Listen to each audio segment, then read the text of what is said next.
(477 dias, 1 ano, 3 meses e 22 dias. Alegria e alívio do desespero de não saber se estavam vivas, a incerteza de que voltariam para os nossos braços exaustos. Hoje é um dia de alegria para Israel. As 4 Tatzpitaniot, em hebraico, observadoras militares de proteção à fronteira, finalmente voltaram para casa. Eu sou Tobi Cotrim para o Israel em Minutos.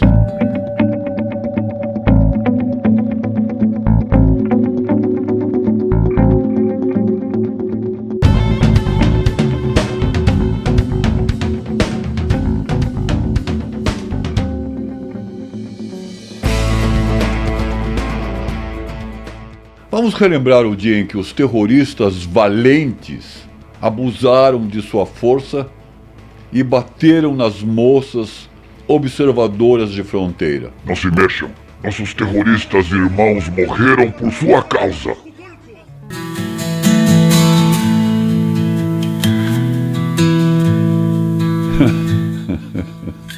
Morreram por causa das meninas.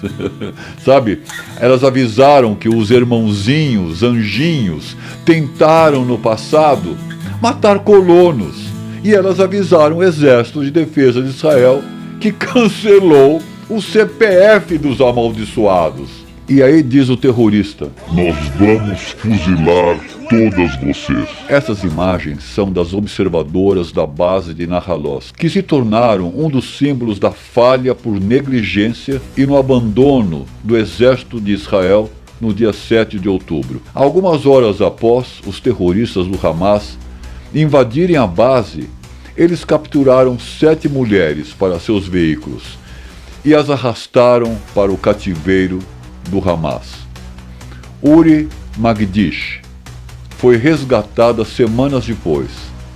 Noa Marciano, abençoado seja sua memória, foi assassinada em cativeiro e seu corpo foi retornado a Israel. Jalil Elbag, Karina Arayev, Agam Berger, Daniela Gilboa e Naamá Levi felizmente retornaram no dia de hoje.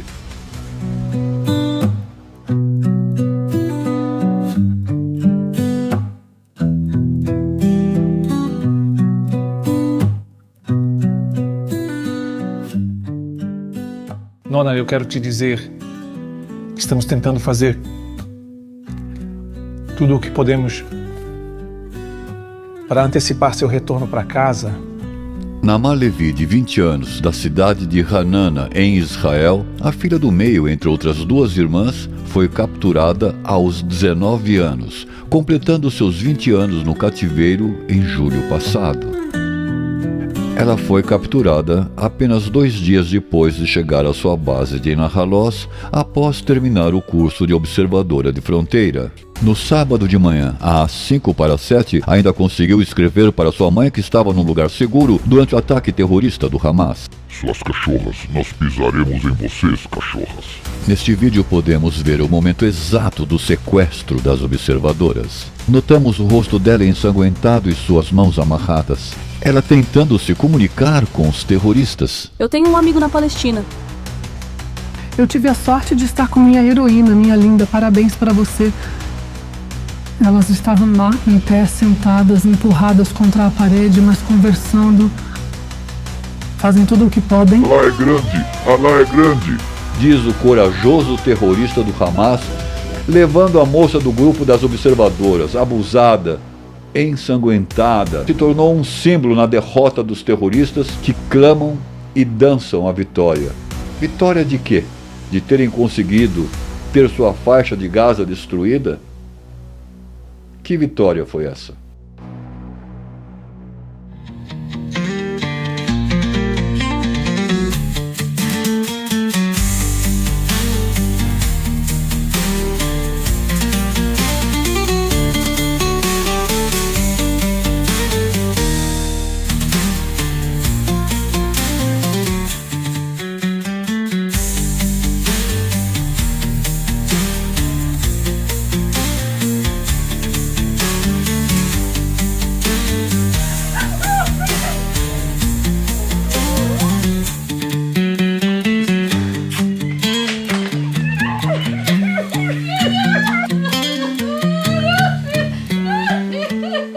Essas 4 heroínas não apenas resistiram ao cativeiro desumano, mas também fizeram com que fracassasse completamente o teatro da humilhação e deboche montado pelo Hamas. Mesmo vestidas com uniformes roubados do exército israelense e cercadas por terroristas mascarados, armados, elas se recusaram a se curvar.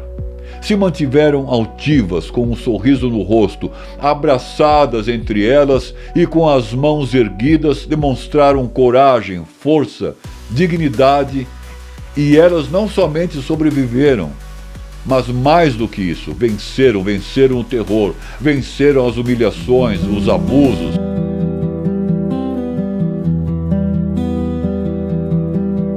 Apesar de elas serem fortes e demonstrarem altivez, sabemos que dias mais complicados ainda estão por vir para todos aqueles que retornam do cativeiro do terror do Hamas. O trauma desses cativeiros não desaparece. Mesmo para os mais fortes, como essas 4 heroínas o são, os efeitos psicológicos podem durar para sempre.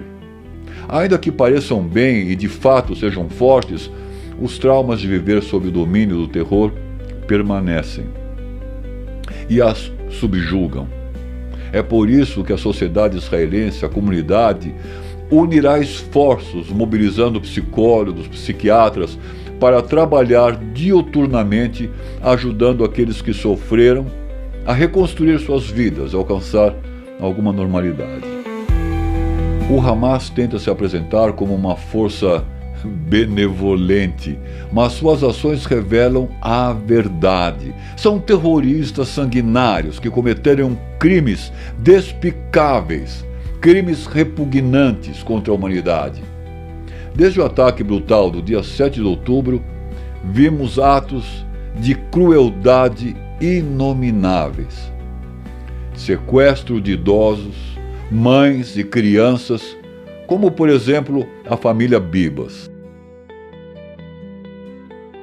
Tortura e abuso de jovens e soldadas e soldados inclusive.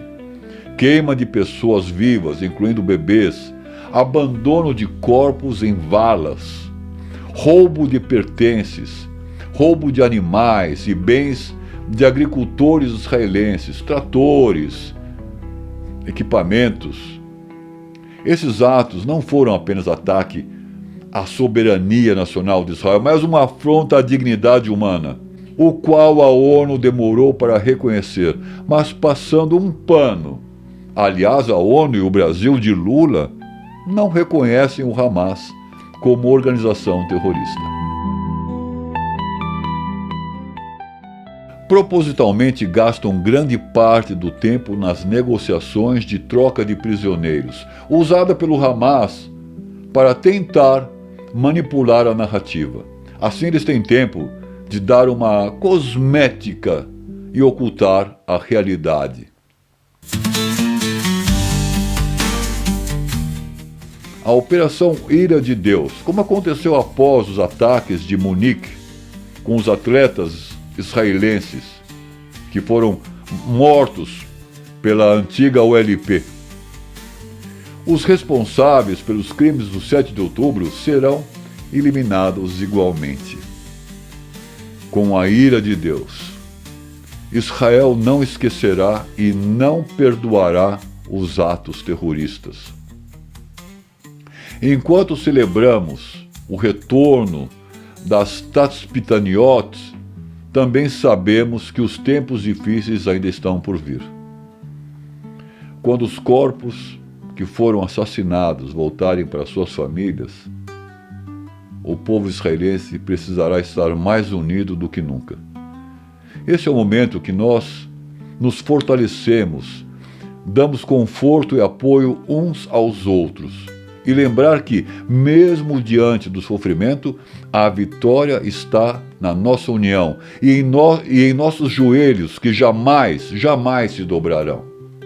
Que fique claro para o Hamas e para o mundo: Israel não se curva diante de terroristas. Israel não se curva diante de terroristas. Até o próximo Israel em Minutos.